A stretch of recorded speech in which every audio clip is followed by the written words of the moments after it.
Hi, folks. Welcome back. I'm going to create a whole new series of videos on here regarding the Camino. And those videos are going to be talking about a myriad of topics. I could probably do this for a year making topics, but I'm going to try and keep it as vague as I can without going into too much detail. Otherwise, it gets bogged down and very, very boring. Needless to say, as we go along, anything I say, take it with a grain of salt. It's my experience, not necessarily the same experience you're going to have, but um, take the advice from me, take advice from others. I really don't care. One thing you're going to find out in these videos is that everything you're going to get is not going to be sugar coated. I'm going to tell you how it is, attitude, and everything, so that you understand where I'm coming from. It not necessarily is everybody's experience the same as mine, even though it was a positive one. But there are things that you're going to have personal preference over, something that maybe I did, and that's fine. So, in getting into that, we're going to talk about two main things. We're going to talk about the why I went on the Camino, and then we're going to talk about a little bit about preparation and training. Um, but disclaimer, nothing I mention in here am I being sponsored for? Am I being paid for? Is anything being recommended? This is just my experience with products I've used, because I will mention a couple of products on here. I'm not being compensated in any way. Again, if you want to subscribe to this channel, you can. There's more videos to come. They're not very frequent, but they will be coming up. I can't really give with any regularity, tell you how often they're going to come out. I'll put them out as quickly as I can. But if your mind is anything like mine, my head is full of unfinished projects. And when you have that many things going on, things tend to get put on the back burner. And I procrastinate a bit too sometimes. So just fair warning. Okay, so let's talk about the why. Why did I want to go on the Camino? Well, I have been wanting to walk the Camino for about 10 years or so.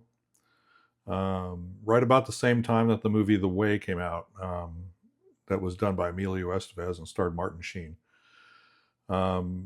Maybe a little after that, I remember I watched the movie twice. It was the second time that the idea really grabbed me. And I did my research and contemplated for quite a while about it and realized I couldn't get that much time off of work to do such a walk, and I wasn't willing to sacrifice most of the Camino by walking only the last 100 kilometers from just outside of Sarria. So it kind of stayed in the back of my mind until it disappeared for a while. And I will say that I was working at the time, but now I made the walk. I was fully retired, so I had the time to do it. So fast forward to 2025, my wife and I were having lunch with a friend, and she mentioned she had done a small part of the Camino, but she walked a section on the Portuguese route. She described it with such excitement and animation that it lit that fire back up in me again. And I started to think about it. Next thing you know, I'm back home for the next 2 weeks doing research, analyzing, cost factoring, debating the Camino Frances once again.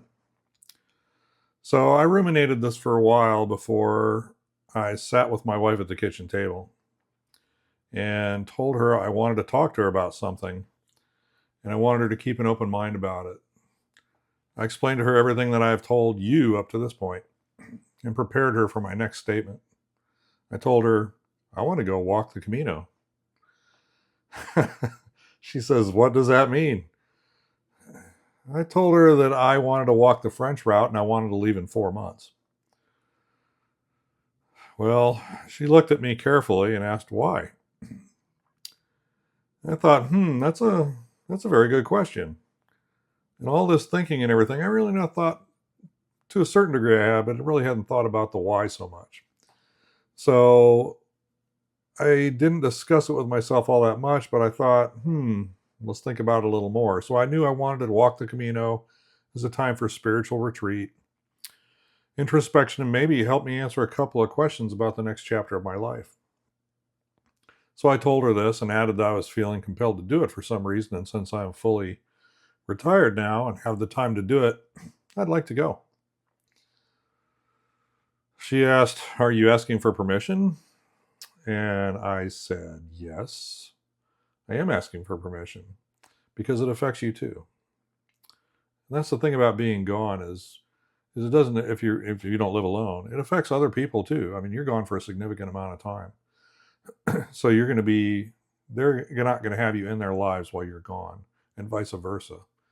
So I will say that maybe you want to discuss this with the people you're going to be away from, and not say you're going, but maybe ask them what they think about it. So anyway, back to what I was talking about. So yeah, I'm going to be gone up for possibly 8 weeks, so it affects you too. So I don't know how long it will take me to complete it. I mean, I'm 64 years old. I'm almost 65 now. I don't even know if I will finish, but I would like to try. Then I added, but I have a question for you. Would you like to go with me? She shifted ever so slightly in her seat. I think I already knew my answer, but I went ahead and asked. I went ahead and waited for a response. And she said, "Do you want me to go with you?" And I felt like that was a trick question almost. But I said, "I don't want you to go if you don't want to go." And she said, "I don't want to go." I said, "Good." So, because the fact of the matter is, if somebody goes with you on this and they really don't want to go, they're just doing it because they think they have to say yes to you to make you happy, they're going to be miserable. You both will be, because one's going to feel like they were compelled to go, and it's not their reason for going. They're just going for you. And the only reason you should be walking the Camino is for yourself, because you're the one that has to endure the entire thing. Okay, so then the planning had to begin. So, well, I should say, she then told me, "I think you should do it. It's not for me, but I think you should do it," which surprised me. I was a little shocked in that, but I was happy. I thought that was great. She's letting me go, and I'm released to go. So I said I wanted to go in about 4 months, but that would have been September of 2025, and I needed to train. And the summers in Arizona are brutal. So I adjusted the trip to April of 2026, beginning my training in November of 2025. So that gave me a little more time to get prepared. Now, before I move on to a little bit about the training, let's get into the why some more, but let's get into your why. I don't care what your why is, and you shouldn't care what mine is, but I offered to tell it to you. And that is exactly what I want you to keep in mind. Your why is yours, no one else's. You don't want to feel like you're being forced to tell your why, and nobody's going to force theirs on you. You'll find that there are settings on the Camino. There's one in particular in Orison at the albergue where they get together. They're all in the common area, in the common eating area, and they'll want to go around the room sometimes and have everybody either stand up or say why they're walking the Camino. Don't feel compelled to do that. If you don't want to do it, just politely say, "I'm not going to share that," and don't, because you're speaking to a room of probably 60 people. And if you're not used to that, you're not going to be comfortable anyway. And maybe you'll feel judged about it. That's okay. Um, but you're also, keep in mind, you're never going to see these people again. So if it's something you want to do it. If it's something you don't want to do, don't do it. Don't feel bad about it. You'll have plenty of other opportunities along the Camino to talk to individuals. And if you want to share your why, then you can. I didn't tell anybody my why for the longest time while I was on the Camino, and I would just listen to other people tell me theirs. And the funny thing was, what I kept hearing in my head when they were talking was my story coming out of their mouth. They were out there, a lot of them, for the exact same reasons I was out there. And I just felt insecure about sharing it, and there was no need to be. And eventually I shared my whys with a few select people on the Camino. I have no problem speaking in front of large crowds of people. I've done it for many years. But this was something that was very personal to me, and I didn't think it should be shared with everybody else. So I didn't. So if you don't want to do it, don't do it. Don't feel compelled to do it at all. Okay, so let's get on to the training. Training couldn't really begin until I could solve one of the biggest issues, which was footwear. And I have very particular feet. I had done tons of research on boots, shoes, hiking shoes, trail runners, blah, blah, blah. The list goes on and on and on. And there's a lot of good advice out there, and there's a lot of bad advice out there. And you have to know how to separate the two. I try to focus on what is reasonable and logical, and I just kind of go with that. And it's kept me pretty safe. I found a couple of experts that had walked all, if not most, of the Camino routes over the course of the years, and I took notes. So again, another disclaimer. I'm not being sponsored or supported by any brands, but I'm going to mention a couple here. I'm not being compensated in any way. But the shoes that I actually ended up choosing were from Topo Athletic. You'll see tons and tons of shoes out there and boots while you're out walking the Camino. You'll see the best brands. You'll see Keen, you'll see Merrell, you'll see Salomon, you'll see Nike, you'll see Topo, you'll see Hoka.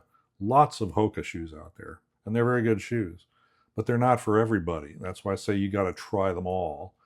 And one of the things you have to choose, depending on the time of year you're going, if you're going to pick warmer months, I would say wear hiking trail shoes, trail running or trail walking shoes with good tread on them, because your feet are going to feel heavy in the boots if you're not used to them. If hiking boots are your thing, by all means wear them.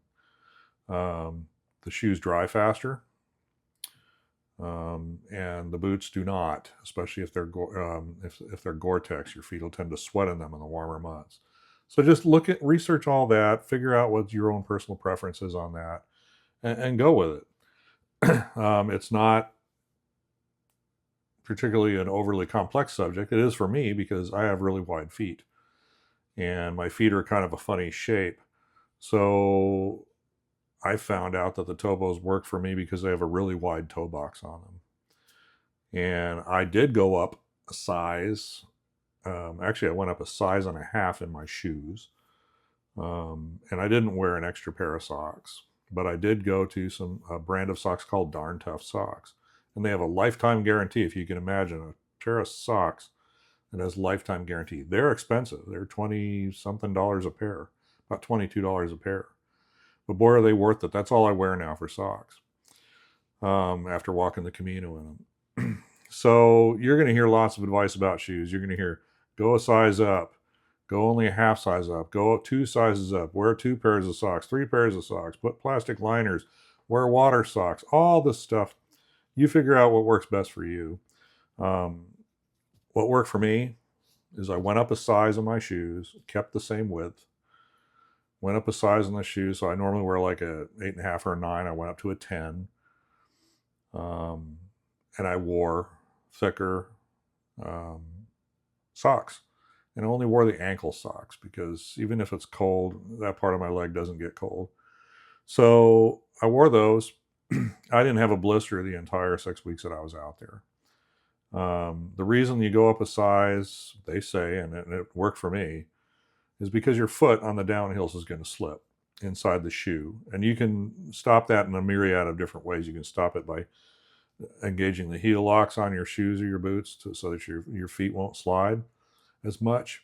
But sometimes your feet swell in those shoes and that gets extremely tight. So you're constantly going to be adjusting your shoes. So for me, 1 pair of socks, I went a size up. Never was I ramming my toes into the front of my shoes on the steepest of downhills and outside of Molina Seca. It's very, very steep. For about 3,000 meters. It's very, very steep. So I would go by that rule for me. That may not be the thing for you. Sorry, I tapped the microphone. That may not be a thing for you. Some people say, oh, that's a bunch of nonsense. Don't go with that. And I'm telling you, don't listen to them. Do what works for you. Don't listen to me. Just take all this information, put it together, and figure out what works for you. But that's what worked for me. And after I got the shoes worked out, the socks worked out, then I said, okay, well, let's begin by training. So I began by just walking a couple of miles in my neighborhood along these canals. I live in Arizona. And I don't like walking much, or I didn't like walking much. And it was an adjustment to walk more than a mile. I had a pretty sedentary lifestyle up to that point. I stand a lot, but I wasn't walking so much. So I started out at 5 miles a day after I walked a mile or two. Then I started 5 miles a day for 2 or 3 days a week. Then eventually I brought it up to 10 miles. And I do 10 miles 2 or 3 times a week and 5 miles 2 or 3 times a week. And I just kept that pace up for the entire 7 months, 6, 7 months that I was walking. And you don't have to walk 6 or 7 months. I'm just saying this is for me. I'm a little older, so I thought it would take me longer to finish the Camino. So I was really preparing myself, and I'm glad I did. Um, my wife, I started doing it so much, my wife started coming along with me, and she wanted to go walking too. So I thought, oh, this is something we can do together. But my wife walks much faster than I do, so I was often left in the dust anyway. And I'll get to the point on that in a little bit. But let's get into what else you're going to need. You're going to need a pack. So, in a pack, the reason I bring that up now is because while you're training, you're going to want to wear that pack at weight, at the weight you're going to carry on the Camino or just shy of it. So if you want to walk it without the water weight and you think you can handle it, then go ahead and do it. But my pack ended up weighing, with all the gear sized down and everything, with an ultralight sleeping bag inside of the pack. I used a 40-liter pack. It was a waterproof pack, but it only weighed 1.7 pounds. Most of those 40-liter packs, even smaller ones, will weigh 3 and 4 pounds, which adds to the weight on your back. So when you're carrying that for weeks, that gets to be either good for you or bad for you. You just think of your pack as your best friend. You can't get rid of it. It's going to be with you the whole time, unless you use a service to haul your bag, which we'll get into in another video. But 40 liters was my size, and that was a pretty good size for me because of that ultralight sleeping bag. I started in in April and finished in May. Would I use that same size pack next time? I might, just because I can put some other stuff in there if I want to, lighter stuff. But I probably wouldn't take the ultralight sleeping bag. I would probably leave that at home and take a sleeping bag liner that would have been more expensive, but it'd take up less room in the bag. And it would have weighed maybe a half a pound lighter if it was that. That ultralight bag was really, really, really light. So you're looking at 6 kilos I had, which is about a little over 13 pounds. And I walked that along the canal. I didn't do it a lot. I did it a few times, realized how the pack set on my hips and on my shoulders, and adjusted all the straps. That's the important thing with your pack, is to make sure your straps are properly adjusted. Videos on that online too. And they usually come right from the manufacturer. And then after I did that, I thought, okay, well, can I do this for 500 miles or roughly 500 miles? Yeah, I think I can. And even though I was prepared, you're going to feel it a little bit. But I'll get into other gear specifics in another video. That's as far I think as I'm probably going to talk about gear in this one. So let's talk about the importance of your training. I can't stress enough how important training for this walk is, especially if you want to enjoy this several-week journey. So let's talk about why you would train. I get it. Maybe you're good at CrossFit or walk in your neighborhood with your friends for a mile or so. Maybe you even count your steps every day. I'm telling you, it's probably not enough. Unless you really walk 10 miles a day every day. It's probably not going to be enough. And just for the mere fact of the less discomfort you have and the less struggle you have while you're on the Camino, the more you're going to enjoy it. You're not going to be thinking about the pain in your feet. And I don't care how much you walk, you're going to have pain in your feet. But you're going to have less injury. You're going to be less susceptible to injury if you get injured at all. Like I said, I walked, I didn't get a blister.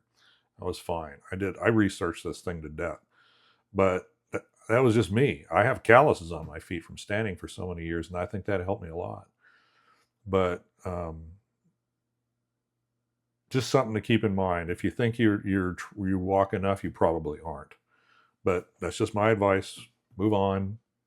I'm just one guy on the internet. But I can't even count how many people I saw on the Camino that were constantly bandaging up their feet for blisters. And most of the time you're going to see blisters because, one, your shoes are too tight. They're not wide enough. They're wet. The socks aren't the proper socks. Wool is probably your best option. Um, and people just weren't their shoes weren't fit properly to make sure they were right for what they were doing. And they thought they could go out there with the shoes they wore before, or they went out there with brand new shoes. That's another thing you don't want to do, is go out there with brand new gear on your feet. They have to be broken in, or you are going to get blisters. And there's different way to treat blisters and stuff. I'll get into that in another video if you want. But I saw people bandaging up their feet, or people going to urgent care centers. There's people walking around with kinesiology tape on their shins and their knees. And these are 23-year-old people, 23-year-old college-age people walking the Camino like this. That tells me that these college-age people are not used to walking, at least not walking on uneven surfaces. So they're having problems with shin splints and things like that. So they're wearing kinesiology tape to help relieve that. Your training is going to eliminate 90% of that, but you have to take your training seriously. You just can't sit there and go, oh, well, I'm going to go walk for a couple of weeks before I go. Unless you're an athlete or something, that's probably not going to work for you. And especially if you're not an athlete who spends a lot of time running or walking. So most of these people on the trail are not athletes. Matter of fact, a lot of them are younger, a lot of them are older. And the older people seem to struggle less than the younger people. And I think that's because people took their age for granted. The body hasn't been through as much as a younger person than a person who's been older. So sometimes it handles things a little bit better. With me, my benefit, calluses on my feet. That really, really, really helped. But when I see people out there that are walking, that are fit or seemingly fit, and they're constantly bandaged up, limping, injured, going to urgent care centers, having to go get massages. I mean, I don't knock massages, but having to get a massage because of the cramps and everything that they got. I know they haven't trained, especially when I see a 300-pound woman walking the trail and she's not struggling at all. So that brings me to another point. I can't emphasize this enough. On the Camino and during your training, take your time. It is not a race. You are not racing to get to a point, and you're going to be tempted to walk faster than other people, because you're going to see other people walking faster than other people and other people walking faster than you. And that's just the way they walk. And that's fine. If they want to race, let them race. But if you race, you're going to be focused so much on time while you're there, you're going to miss everything. There's so much to see and so much to do on the Camino besides walking on the trail. If you just stepped a few meters off the trail, you would have a whole new experience, whether it's going to galleries or museums or visiting locals, trying different foods. Take your time. You're going to get to the next town that you're going to stay at that night anyway too early. They don't open until 1 o'clock in the afternoon at the earliest. So you aren't going to get the first bed maybe, but you're going to get in there. And a lot of that depends on the time of year you're there. You can also book ahead. There's a myriad of things you can do to avoid some of that, but take your time. Smell the roses. It's going to be well worth it. You're not going to regret it. There's so much to take pictures of. I was there for almost 6 weeks, and I took 481 pictures. And I still think I missed everything. Because you look at your pictures when you get home, you realize, oh, why didn't I take a picture of this? Why didn't I take more pictures of that?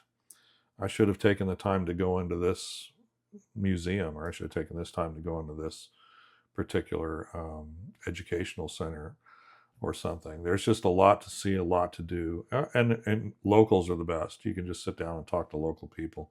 They'll talk to you all day long. The Camino is a national thing with Spain. Everybody knows about the Camino, and they thrive on that Camino business, and they thrive on that name. In Africa, you'll find almost all the towns have the name Camino right at the end or in the beginning. It's always there. So people take the Camino very seriously in that country. So seeing pilgrims, that's normal for them, and they will help you. They will talk to you. But anyway, let's get back to the speed. So you'll see people running. I saw people running down a trail down to Molen the Sec, a very steep trail. Don't do that. You're probably going to get hurt. We had a person that died on the Camino when I was there, two of them on that very trail going down into Molina Seca. They were older. They were about 70 years old. One died of a heart attack. The other one, we don't know why she died. But it was a very, very hot day. So adjust your speed accordingly. If you think you got the energy and it's decent weather, go ahead and speed it up if you want. But I'm telling you, if you slow down a little bit, you won't regret it. So I digress. I don't want to scare you to thinking this can't be done without mad training or anything, but training is important. Training needs to be. If you think you haven't if you think you've trained enough, you probably haven't. And no matter how much you train, you're going to run into issues while you're on the Camino. You're gonna. I had a problem with my knee. I never have problems with my knees, but because of all the steep downhill on a couple of sections of the Camino, my knee started to bother me. Well, I just bought a little weak supported brace in a pharmacy, and I was fine. But there's people that overestimate their abilities on what they can and cannot do. This is not climbing Mount Everest. This is not crossing the Sahara. This is not an ultra marathon race. You don't have to be in top peak physical condition to do this. Like I said, there's people up there in their 90s that are walking this and have walked it multiple times. And they'll give you the same advice, every one of them. Take your time. There's no rush. You're going to hit a town like every 5 kilometers anyway. So if you find out that you can't get to a certain point, you just stop. You're going to find a place to sleep. There's always somewhere to go to sleep, unless you're like in a peak travel time. And I went during one of the peak seasons, and there was never an unavailability of rooms, except one time when I tried to book ahead, and that was only because of the website. So there's always somewhere to go. There's albergues and hostels and hotels everywhere. So keeping all of that in mind, your abilities, you're probably more capable than you are, so I don't want to scare you away from this. There's people out there in wheelchairs on the Camino. There's people out there with prosthetic legs that are doing the Camino. It can be done. It can be done easily. You just have to be very mindful in what you're doing. Be very purposeful in your steps. Watch where you're placing your feet, and you're going to do fine. So I don't want to scare anybody, but I do want to tell you this. Do not go online looking for advice on the Camino for any topic, and you do it using ChatGPT or any other AI platform. It is not a good idea. They're going to give you bad advice. I'll give you one example. One of them is about your backpack. And I've heard countless people say this, and it's a flawed study, but people still are passing on this bad information. They're saying your pack should weigh 10% of your body weight. That's not true. I can't imagine a 300-pound person carrying a 30-pound backpack. Maximum for a person who is athletic and in peak physical condition, 10% of your body weight is the max. So you want to keep it as low as you possibly can. And it's easy to do. It seems complicated, but it's really, really not, because you're probably overpacking anyway. But just watch the AI platforms, and when you're getting your advice, just don't use them. There's plenty of other sites. There's plenty of other legitimate sources sponsored by the Camino Council and everything, that you can get good information on what to do. But there's discussion boards on there, and some of it's full of good advice, some of it's full of bad advice. You figure out what works for you. So you also have in your town, you probably have Camino chapters of veterans that have walked the Caminos. Now I mean military veterans, I mean Camino veterans that have walked. Just type in your search engine, Camino de Santiago chapters near me, and you're going to find out that they're there. They are full of people that have walked the Camino either once, twice, or more, and they are perfectly willing to give you all the advice and information for free. And often you can get free credentials from them, so you can get your passport stamps while you're walking the Camino. They're not always free, but I think at most you'll pay $4 for one of those, and that's if you're in the States. In Europe, it's a little more expensive, I think. And if you don't get one, that's okay. You can get one at the Pilgrim office when you leave St. John. Um, so just remember, you can't possibly prepare for every scenario that you're going to run into. The key is to remain flexible, extra ultimo flexible, because things are going to happen, whether it's a physical thing, you may have an emotional thing and you're not ready to deal with it. But what you take out there with you is going to remain with you. And you're going to have to deal with it while you're out there, because the only place you're going to be is in your head out there. So it's not the ultra marathon that you think it is. So just remember, don't overpack, don't underpack. But no matter how hard you try, you're going to do one or the other probably. And that's what the first time is. The first time is learning what works and what does not work. Everybody misses something. You will learn what it is while you're there, and you adjust for it. Just be flexible and push on. You can't possibly prepare for every scenario that's out there, and something's going to happen. Just be flexible and enjoy yourself so much more by preparing